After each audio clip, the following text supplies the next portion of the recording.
Hey, it's Jennifer from Quiltin', Stitchin', and Kitties. Today I'm going to show you the last bit of sewing and the finished sew along quilt top. I thought I'd give you a view of my little heart quilt, and I made that in memory of my husband. His favorite color was blue, and it makes me smile every time I look at it. So here we go with the end of the quilt sew along. I'm so excited. I'm ready to sew the last seam of my top. And in this webbing method, I did want to show you something very specific.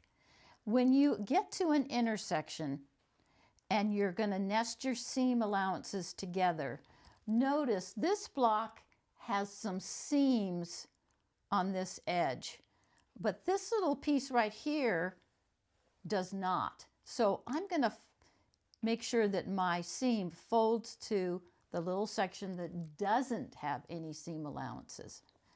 So when I pin, I nest at the top, then I take my pin and I put it diagonally into the seam and then down in the next block.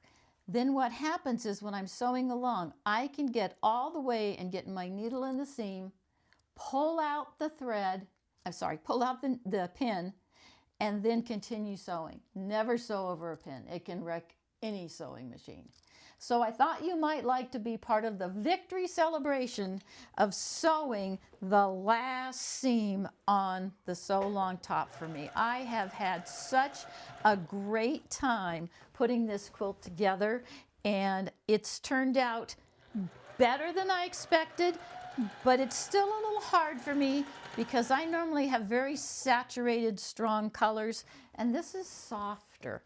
And I like it, but it's sort of like it's going to have to grow on me. So then as I'm sewing together, I just control seams with my fingers. If I can't see a seam, but I know it's there because there's two on each one, I feel for it.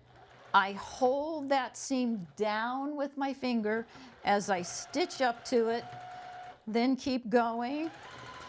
And the second one I know is going the correct direction, so I don't have to worry about holding that one down. So right as I get in the seam allowance, I stop, I pull my pin out, and then I keep going.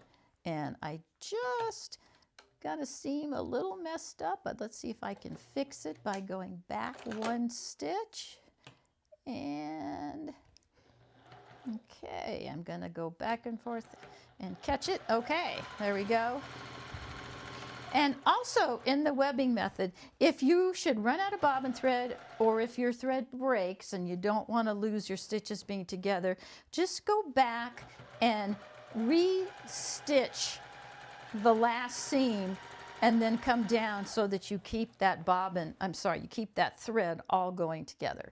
So I am almost there. I get so excited before I get to the end of the quilt that I have to make sure and slow myself down so that I don't make mistakes, go too fast. But it's like I can hardly wait to get to the end of the seam and be able to see my finished quilt top. Because you know, some go fast, but some you're working on for quite a while. So this was a good 2 weeks that I was working on this, which isn't real long, but I so wanted to get this finished and show you guys the final product. So I am to the last seam, and that's it. Yay! But you know, it's a bittersweet moment. You've been buddies with this quilt now for however long it took, and now it's over. But you're also really happy because it's finished. So like I said, bittersweet. I'm going to press this and then have the big reveal. Okay, the top is finished. It's 40 inches by 60 inches and 8 blocks across by 12 down, and I'm so excited. Very different for me. Got some real soft colors in it, but I decided some darker colors to kind of pop out would look really nice. And it's really pretty flowers, and I think I really like it. So I hope you've enjoyed this sew along. I would love to do another one. I was thinking maybe a disappearing 9-patch, but if there's some sort of block that you're interested in, let me know, please, in the comments below. And yes, Sherlock is screaming for attention again. So, sorry for that break. I just couldn't keep a straight face with Sherlock screaming at me. I think she calls me sometimes when I'm recording because she hears my voice. That's the only thing that I can figure out. So thank you again for joining me. Any comments or suggestions are always appreciated. I appreciate your time, and I hope that the new year is going well for you. I will see you again real soon. Don't forget to like and subscribe. Take care of yourself. Bye now.